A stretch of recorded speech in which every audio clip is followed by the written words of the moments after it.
Hi ಸ್ನೇಹಿತರೆ, ಎಲ್ಲರಿಗೂ one step to success smart ಕ್ಲಾಸಸ್ಗೆ ಸ್ವಾಗತ. ನೋಡಿ ಫ್ರೆಂಡ್ಸ್, ನಾವಿವತ್ತು ಕಂಪ್ಯೂಟರ್ನ ಪ್ರಶ್ನೆಗಳನ್ನು ಡಿಸ್ಕಷನ್ ಮಾಡ್ತಾ ಬರೋಣ. ಇವು ಪ್ರಶ್ನೆಗಳು ಹಿಂದಿನ ಗ್ರೂಪ್ ಸಿ ಪರೀಕ್ಷೆ ಆಗಿರ್ಬೋದು, ಇನ್ನಿತರ ಪರೀಕ್ಷೆಗಳಲ್ಲಿ ಕೇಳಿದಂಥ ಪ್ರಶ್ನೆಗಳಾಗಿವೆ. ಮೊದಲನೇ ಪ್ರಶ್ನೆ, which among the following is add one? ಇದಕ್ಕೆ ಸರಿಯಾದ ಉತ್ತರ ಹಾರ್ಡ್ ಡಿಸ್ಕ್. ಹಾರ್ಡ್ ಡಿಸ್ಕ್ ಅನ್ನೋದು ಏನಾಗುತ್ತಪ್ಪ ಅಂದರೆ ಸೆಕೆಂಡ್ರಿ ಮೆಮರಿ ಆಗುತ್ತೆ. ಏನಾಗುತ್ತೆ? Secondary memory. ಇವು ಮೂರು ಪ್ರೈಮರಿ ಮೆಮರಿ. ಯಾವುವು? ರ್ಯಾಮ್, ರೋಮ್ ಮತ್ತು ಕ್ಯಾಚ್. ಅಂದರೆ ಇವು ಮೂರು ಒಂದೇ ವರ್ಗಕ್ಕೆ ಸೇರ್ತಾವೆ, ಇದು ಬೇರೆ ಗುಂಪಿಗೆ ಸೇರ್ತೈತಿ. Next, what type of storage device is BIOS? BIOS ಎಂಬುದು ಯಾವ ಥರದ ಒಂದು ಸಂಗ್ರಹಣಾ ಸಾಧನವಾಗಿದೆ ಅಂತ ಕೇಳಲಾಗಿದೆ. ಇದಕ್ಕೆ ಸರಿಯಾದ ಉತ್ತರ ಪ್ರೈಮರಿ. BIOS ಎಂಬುದು ಒಂದು primary storage device. Next, the base of the hexadecimal number system is? Hexadecimal number ಸಿಸ್ಟಮ್ನ ಬೇಸ್ ಎಷ್ಟು ಇರುತ್ತೆ ಅಂದರೆ ಇದಕ್ಕೆ ಸರಿಯಾದ ಉತ್ತರ 16. ಎಷ್ಟು? ಹೆಕ್ಸಾಡೆಸಿಮಲ್ ನಂಬರ್ ಸಿಸ್ಟಮ್ನ ಬೇಸು 16 ಇರುತ್ತೆ. Next, which among the following is not a valid zoom percentage in MS Excel? MS Excelನಲ್ಲಿ ಈ ಕೆಳಗಿನ ಯಾವುದೋ ಒಂದು ಜೂಮ್ ಪರ್ಸೆಂಟೇಜ್ ಅಲ್ಲ ಅಂತ ಕೇಳಲಾಗಿದೆ. ಇದಕ್ಕೆ ಸರಿಯಾದ ಉತ್ತರ 500. ನೋಡಿ ಫ್ರೆಂಡ್ಸ್, MS Excelನ ಮ್ಯಾಕ್ಸಿಮಮ್ ಜೂಮ್ ಪರ್ಸೆಂಟೇಜು 400% ಇದೆ. ಅದಕ್ಕಾಗಿ ಇಲ್ಲಿ 10% ಅದರೊಳಗೆ ಲೆಸ್ ದೆನ್ ಇದೆ, ಲೆಸ್ ದೆನ್ 400. ಅದಕ್ಕಾಗಿ ಇದು ಕೂಡ MS Excelನ ಜೂಮ್ ಪರ್ಸೆಂಟೇಜ್ ಆಗುತ್ತೆ. ಅದೇ ರೀತಿಯಾಗಿ 100% ಕೂಡ ಕರೆಕ್ಟ್ ಆಗುತ್ತೆ, 300%. ಆದರೆ 500% ಅನ್ನೋದು ಆಗಲ್ಲ, ಯಾಕಂದರೆ 400% ಮ್ಯಾಕ್ಸಿಮಮ್ ಇರೋದು MS Excelನ ಜೂಮ್ ಪರ್ಸೆಂಟೇಜ್. ಆದರೆ ಇಲ್ಲಿ ಕೊಟ್ಟ ಆಪ್ಷನ್ ಯಾವ್ದು ಕೊಟ್ಟಿದ್ದಾರೆ? 500 ಕೊಟ್ಟಿದ್ದಾರೆ, ಇದು ಆಗಲ್ಲ. Choose the largest memory size. ಈ ಕೆಳಗಿನವುಗಳಲ್ಲಿ ಯಾವುದು ಅತಿ ದೊಡ್ಡ ಸಂಗ್ರಹಣಾ ಸಾಮರ್ಥ್ಯವನ್ನು ಹೊಂದಿರುವಂಥ ಮೆಮರಿ ಆಗಿದೆ ಅಂದರೆ ಯಾವುದಪ್ಪ ಅಂದರೆ ಇಲ್ಲಿ ಟೆರಾಬೈಟ್. ಯಾವುದು? ಟೆರಾಬೈಟ್. TB ಅಂತ ಏನು ಕರಿತೀವಲ್ಲ, ಟೆರಾಬೈಟ್, ಇದು ಅತಿ ಹೆಚ್ಚು ಸಂಗ್ರಹಣಾ ಸಾಮರ್ಥ್ಯ ಹೊಂದಿರುವಂಥ ಮೆಮರಿ ಆಗಿದೆ, ಅಂದರೆ ಇಲ್ಲಿ ಕೊಟ್ಟಿರುವ ಆಪ್ಷನ್ಗಳಲ್ಲಿ. ಹೌದಾ? Next, USB is which type of storage device? USB ಅನ್ನೋದು ಯಾವ ಟೈಪ್ನ ಸ್ಟೋರೇಜ್ ಡಿವೈಸ್ ಆಗಿದೆ ಅಂತ ಪ್ರಶ್ನೆಯನ್ನು ಕೇಳಲಾಗಿದೆ. ಇದಕ್ಕೆ ಸರಿಯಾದ ಉತ್ತರ secondary device. Universal serial bus ಅಂತ ಐತಲ್ಲ, ಇದು ಏನಪ್ಪ ಅಂದರೆ ಸೆಕೆಂಡ್ರಿ ಡಿವೈಸ್, ಇದು storage device. What is the shortcut of printing a document for computer having Windows? ಇದಕ್ಕೆ ಸರಿಯಾದ ಉತ್ತರ Ctrl+P. Ctrl+P ಎಂಬ ಶಾರ್ಟ್ಕಟ್ ಕೀಯನ್ನು ಬಳಸಿ ಏನು ಮಾಡ್ತೀವಿ? ವಿಂಡೋಸ್ನಲ್ಲಿರುವಂಥ ಡಾಕ್ಯುಮೆಂಟನ್ನು ಪ್ರಿಂಟ್ ಮಾಡ್ತೀವಿ. Which of the following is an example of binary number? ಈ ಕೆಳಗಿನವುಗಳಲ್ಲಿ ಯಾವುದು ಬೈನರಿ ನಂಬರ್ಗೆ ಉದಾಹರಣೆಯಾಗಿದೆ ಅಂತ ಪ್ರಶ್ನೆಯನ್ನು ಕೇಳಲಾಗಿದೆ. ಇದಕ್ಕೆ ಸರಿಯಾದ ಉತ್ತರ 100101. ಇದು ಬೈನರಿ ನಂಬರ್ಗೆ ಎಕ್ಸಾಂಪಲ್. ಅಂದರೆ ಬೈನರಿ ನಂಬರ್ ಅಂದರೆ ಯಾವ ರೀತಿ ಬರ್ತಾವಪ್ಪ ಅಂದರೆ 0101 ಅಂದರೆ ಇವೆರಡೇ ಸಂಖ್ಯೆಗಳನ್ನು ಯೂಸ್ ಮಾಡಿರ್ತಾರೆ. ಯಾವುದರಲ್ಲಿ? ಬೈನರಿನಲ್ಲಿ. The basic unit of worksheet into which you enter data in MS Excel is called?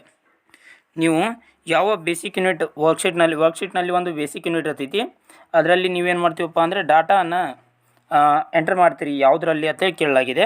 ಇದಕ್ಕೆ ಸರಿಯಾದ ಉತ್ತರ ಸೆಲ್ಲನ್ನು ಏನು ಮಾಡ್ತೀರಿ? MS Excelನ ಸೆಲ್ನಲ್ಲಿ ಡಾಟಾವನ್ನು ಎಂಟರ್ ಮಾಡ್ತೀವಿ. The term of network, what is the mean of SAP?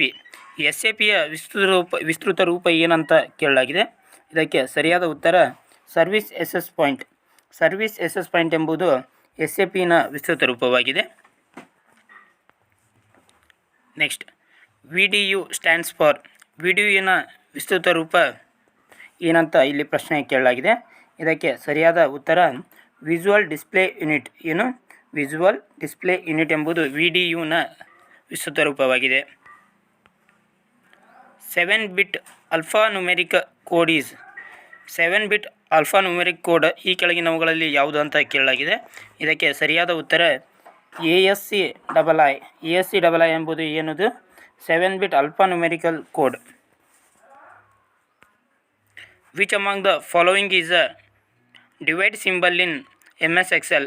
M S ಎಕ್ಸೆಲ್ನಲ್ಲಿ ಈ ಕೆಳಗಿನವುಗಳಲ್ಲಿ ಯಾವುದು ಡಿವೈಡ್ ಸಿಂಬಲ್ ಆಗಿ ಯೂಸ್ ಮಾಡ್ತೀವಪ್ಪ ಅಂದರೆ ಫಸ್ಟ್ ಆಪ್ಷನ್, ಈ ರೀತಿ ಬಾರ್ ಕೊಟ್ಟಿರ್ತೀವಲ್ಲ ಇದು ಡಿವೈಡ್ ಸಿಂಬಲ್ ಆಗಿ ಯೂಸ್ ಮಾಡ್ತೀವಿ. ಈ ಕೆಳಗಿನ ಯಾವುಗಳನ್ನು ಕೂಡ ಯೂಸ್ ಮಾಡಲ್ಲ, ಇದು ಒಂದನ್ನು ಯೂಸ್ ಮಾಡ್ತೀವಿ. Next, magnetic ink character recogniser is dash. Magnetic ink character recogniser ಅಂತೇಳಿ MICR ಅಂತೇಳಿ ಏನು ಕರಿತೀವಲ್ಲ, MICR ಎಂಬುದು ಏನಂತ ಕೇಳಲಾಗಿದೆ. ಇದೊಂದು ಇನ್ಪುಟ್ ಯೂನಿಟ್ ಅಂದರೆ ಇನ್ಪುಟ್ ಡಿವೈಸ್. ಅದು ಯಾವುದು? MICR.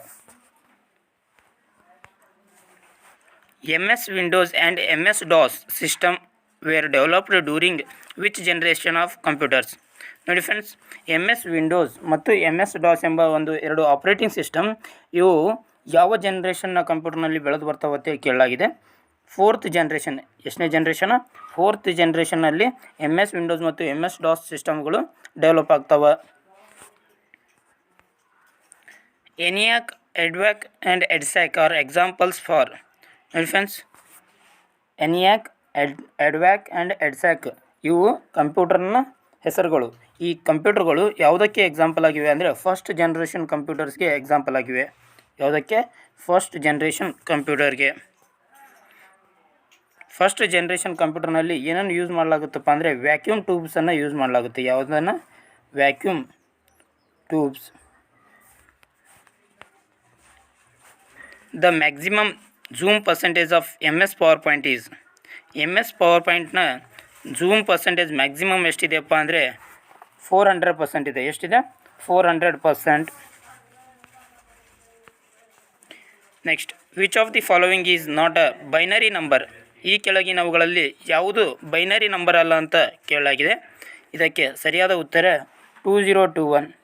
ನೋಡಿ ಫ್ರೆಂಡ್ಸ್, ಉಳಿದಂಥ ಈ ಮೂರು ಅದಾವಲ್ಲ 0011, 1011, 1101 ಇವು ಬೈನರಿ ನಂಬರ್ ಆಗಿವೆ. 2021 ಅನ್ನೋದು ಬೈನರಿ ನಂಬರ್ ಅಲ್ಲ. ಅಂದರೆ ಬೈನರಿ ನಂಬರ್ ಏನಪ್ಪ ಅಂದರೆ 2 ಡಿಜಿಟ್ಗಳನ್ನ ಒಳಗೊಂಡಿರ್ತೈತಿ. ಯಾವ್ಯಾವು? ಒಂದು 0, ಇನ್ನೊಂದು 1. ಇವು 2 ಡಿಜಿಟ್ಗಳು ಎಲ್ಲೆಲ್ಲಿರ್ತಾವಲ್ಲ ಅವೆಲ್ಲವೂ ಕೂಡ ಬೈನರಿ ನಂಬರ್ ಆಗಿರುತ್ತವೆ. Network computers are connected to the same cable in which of the following topologies? ಯಾವ ಟೋಪಾಲಜಿಯಲ್ಲಿ ನೆಟ್ವರ್ಕ್ ಕಂಪ್ಯೂಟರು ಸೇಮ್ ಕೇಬಲ್ ಅಂದರೆ ಒಂದೇ ಕೇಬಲ್ಗೆ ಕನೆಕ್ಟ್ ಆಗಿರ್ತಾವೆ ಅಂತ ಕೇಳಲಾಗಿದೆ. ಈ ರೀತಿಯಾಗಿ ಕಂಪ್ಯೂಟರ್ಗಳು ಏನಾಗಿರ್ತಾವೆ? ಕನೆಕ್ಟ್ ಆಗಿರ್ತಾವೆ. ಹೌದಾ? ಇದು ಯಾವ ಟೋಪಾಲಜಿಯಲ್ಲಿ ಕಂಡು ಬರ್ತೈತೆ ಅಂತೇಳಿ ಪ್ರಶ್ನೆಯನ್ನು ಕೇಳಲಾಗಿದೆ. ಇದಕ್ಕೆ ಸರಿಯಾದ ಉತ್ತರ ನೋಡ್ತಾ ಬರೋದಾದರೆ ಬಸ್ ಟೋಪಾಲಜಿ. ಬಸ್ ಟೋಪಾಲಜಿಯಲ್ಲಿ ಏನಾಗಿರುತ್ತೆ? ಒಂದೇ ಕೇಬಲ್ಗೆ ಎಲ್ಲ ಕಂಪ್ಯೂಟರ್ ನೆಟ್ವರ್ಕ್ಗಳು ಕನೆಕ್ಟ್ ಆಗಿರ್ತವೆ.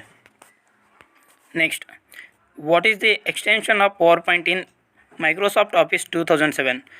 ಮೈಕ್ರೋಸಾಫ್ಟ್ ಆಫೀಸ್ 2007ನಲ್ಲಿ MS PowerPointನ ಎಕ್ಸ್ಟೆನ್ಷನ್ ಫಾರ್ಮ್ ಏನಿತ್ತು ಅಂತ ಹೇಳಿ ಕೇಳಲಾಗಿದೆ. ಇದಕ್ಕೆ ಸರಿಯಾದ ಉತ್ತರ PPTX.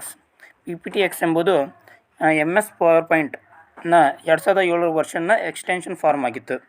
ಇದಿಷ್ಟೇನಾಗಿತ್ತಪ್ಪ ಅಂದರೆ ಅತಿ ಹೆಚ್ಚು ಬಾರಿ ಕೇಳಲಾದ ಕಂಪ್ಯೂಟರ್ ಪ್ರಶ್ನೆಗಳ ಡಿಸ್ಕಷನ್ ಕ್ಲಾಸ್ ಆಗಿತ್ತು. ಇದೇ ರೀತಿಯಾಗಿ ಇನ್ನಿತರ ಕ್ಲಾಸ್ಗಳಿಗಾಗಿ ನಮ್ಮ ಚಾನಲನ್ನು ಸಬ್ಸ್ಕ್ರೈಬ್ ಮಾಡ್ಕೊಳ್ಳಿ. ಧನ್ಯವಾದಗಳು.